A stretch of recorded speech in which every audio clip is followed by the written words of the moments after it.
2-3 வாட்டி. ஒரு வாட்டி ட்விட்டர்ல அவருடைய அஃபிஷியல் ட்விட்டர் பேஜ்ல என்ன சொன்னாரு? அண்ணன் அண்ணாமலை அவர்கள வந்து நேஷனல் ஃப்ரேம் ஒர்க்ல நாங்க யுட்டிலைஸ் பண்ணிப்போம். அப்படின்னா என்னது? ஒரு எலிவேஷன் நேஷனல் லெவல்ல நேஷனல் லெவல் சார். நேஷனல் லெவல்ல எலிவேஷன் குடுக்குறோம். ஒரு நேஷனல் பார்ட்டில நேஷனல் லெவல் எலிவேஷன் தான் அல்டிமேட். ஸ்டேட் கிடையாது. ஆப்வியஸா ஃபார் மெனி ரீசன்ஸ். இப்ப நம்ம வந்து அத வந்து ஒரு பவர்ஃபுல்லா கிரியேட் பண்ணுவோம். ஒரு ஸ்டேட் பிரசிடென்ட் அது எல்லாமே பவர்ஃபுல்லா நம்ம கிரியேட் பண்றோம். இல்லன்னு சொல்லல.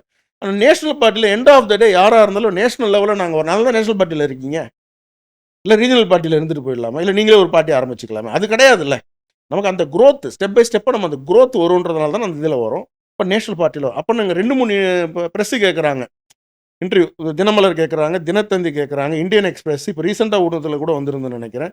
எல்லாத்துலயுமே அவருக்கு மிக முக்கியமான பதவி கொடுப்போம். யார் சொல்றாங்க? அமித்ஷா அவர்கள் சொல்றாரு. யார் சொன்னா நடக்குமோ அவர் சொல்றாரு. அது யாருடைய வாக்கா நீங்க எடுத்துக்கலாம்? பிஎம்மோட வாக்காக. அவ்வளவுதான். இதுல யார ஓரம் கட்ட முடியும்? நேத்து நான் அண்ணாமலை அண்ணனோட தான் இருந்தேன். அடுத்த 6 மாசத்துல என்ன பண்ண போறோம்னு பிளான் ஒர்க் அவுட் பண்ணி கொடுத்திருக்கிறாரு. The things are there. We are all working for alliance எப்படி ஜெயிக்க வைக்கணும் தான் நாங்க பார்க்குறோம். நீங்க யாத்திரை போகணும்னா யாத்திரை போக வேண்டியதான்.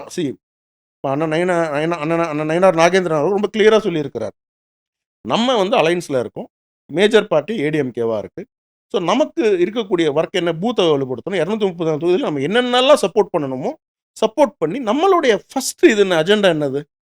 டிஎம்கேவை வீட்டுக்கு அனுப்பணும். அதுக்கு தேவையான என்ன ஒர்க்கோ அதை நம்ம பண்றோம்.